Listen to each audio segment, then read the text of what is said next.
Hola, y bienvenidos a Historias Menos Contadas, en donde te contamos historias poco conocidas de personajes poco hablados pero significativos para la historia de Chile por ahora. Comencemos. ¿Quién es? José Victorino Lastarria. Nacimiento y familia. José Victorino Lastarria Santander nació el 22 de marzo de 1817 en la ciudad de Rancagua. Sus padres fueron Francisco Lastarria y Cortés y Carmen Santander y Leal. Era el menor de 5 hermanos. Contexto familiar. La familia Lastarria pertenecía a la pequeña burguesía rural de la zona. Aunque no eran parte de la élite de la capital, su situación económica era lo suficientemente estable como para permitirles proporcionar a sus hijos una buena educación. La familia se trasladó a Santiago, lo que fue fundamental para que José Victorino pudiera cursar sus estudios en el prestigioso Instituto Nacional y posteriormente, en la Universidad de Chile.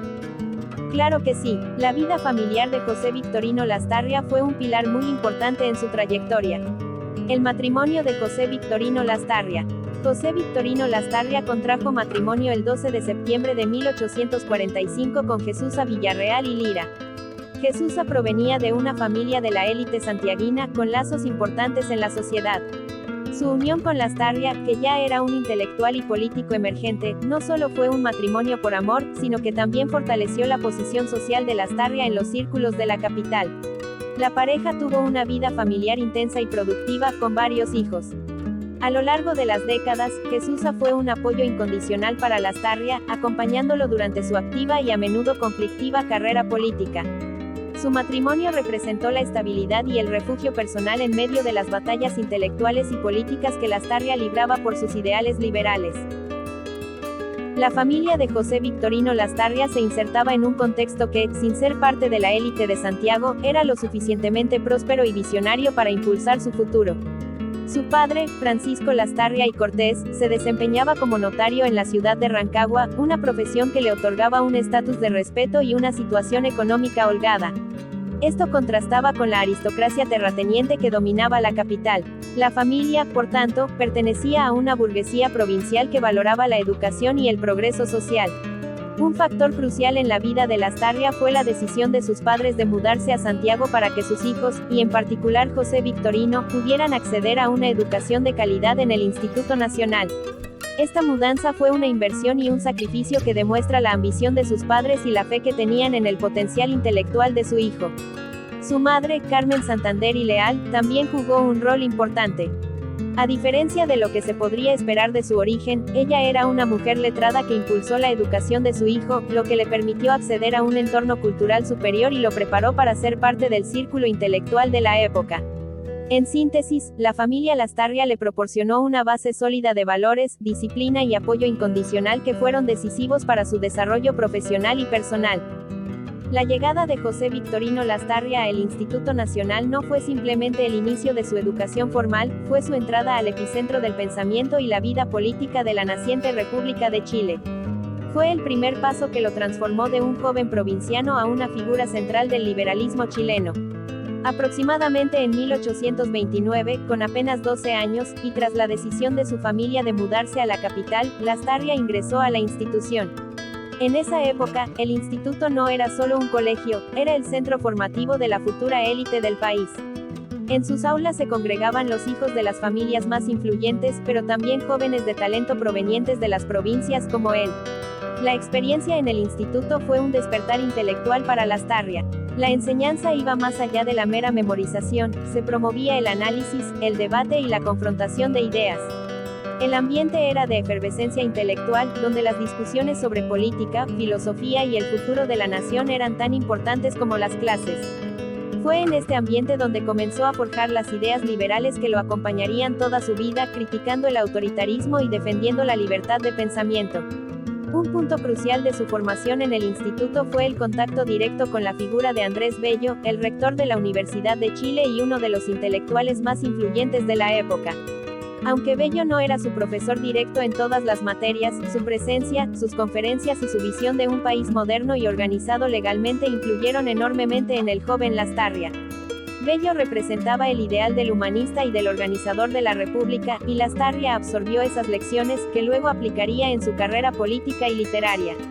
En resumen, el Instituto Nacional no fue solo el lugar donde Lastarria aprendió a leer y escribir. Fue el crisol donde su mente se moldeó, donde se gestaron sus amistades con otros futuros líderes, y donde se cimentó su convicción de que el conocimiento y la educación eran las herramientas fundamentales para transformar Chile. Esta etapa fue el pilar sobre el que construyó su carrera como pensador, jurista y político. La formación de un jurista, su paso por la Universidad de Chile. Después de su exitoso paso por el Instituto Nacional, el siguiente gran capítulo en la vida de José Victorino Lastarria fue su ingreso a la Academia de la Naciente República. En 1834, Lastarria se matriculó en la Facultad de Leyes de la Universidad de Chile, una institución que en ese momento estaba dando sus primeros pasos. Su entrada a la universidad fue más que un paso académico, fue una inmersión en el corazón intelectual del país.